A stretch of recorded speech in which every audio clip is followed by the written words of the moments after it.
as requested by atrous.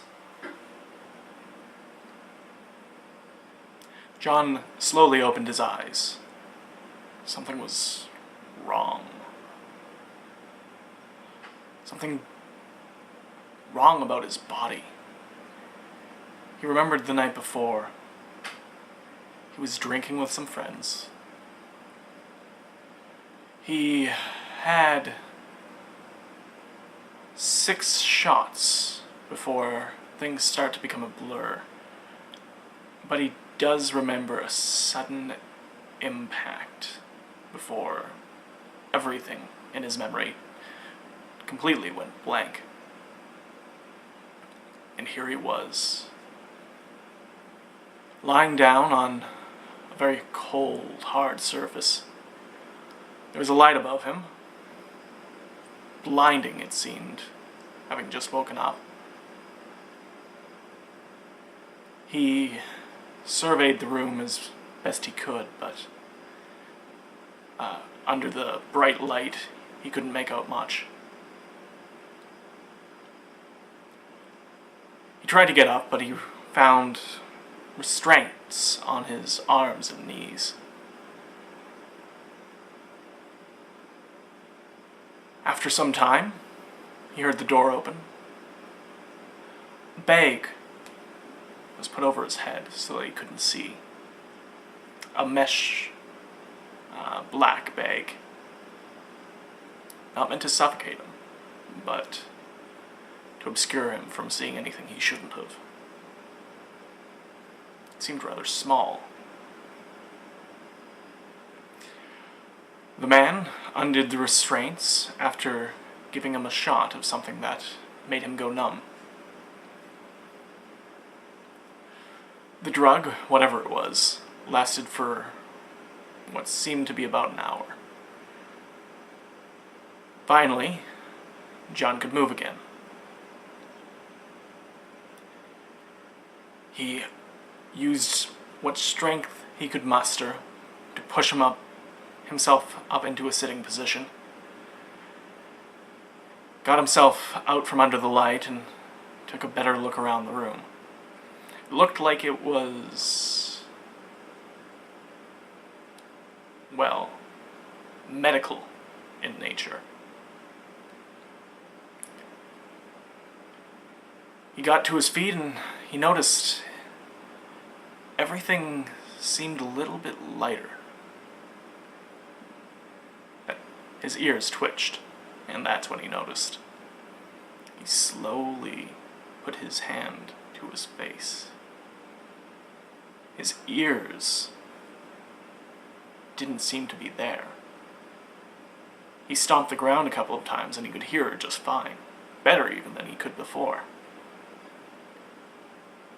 And he remembered that his ears had just twitched, so apparently they existed. Maybe his hands were altered some way? As the grogginess passed, he realized, touching his head, that it was slightly furry. It's much smaller than it had previously been. That's when he grabbed the ears rising from the top of his head. He looked around and found a mirror sitting on a bench. He looked into it, and staring back at him was a rabbit's head, placed upon his shoulders.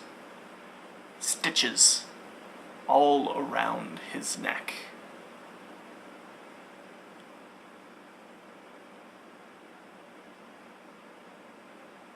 After a time, he set the mirror down and looked around the room, trying to find something to make this all make sense.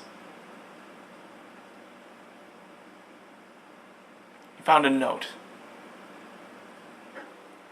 All it said is, "You should have run faster." That's when he remembered. The night before, he had picked a fight with some gentlemen at the bar. But when he found out that they were a bit too much to handle, he ran. He ran as fast as he could. And that's when everything went dark.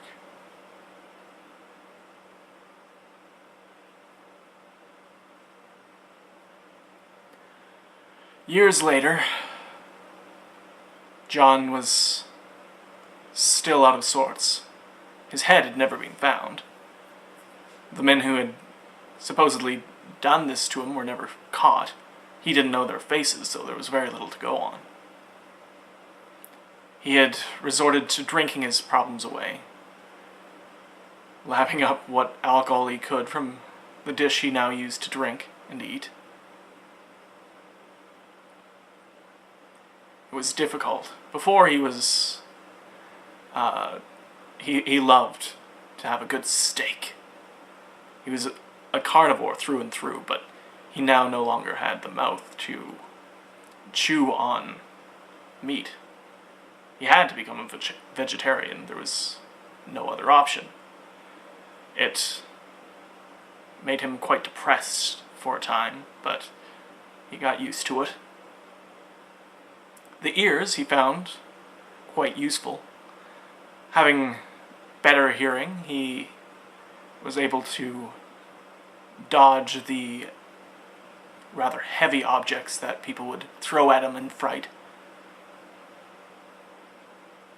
Things were hard, but he made do.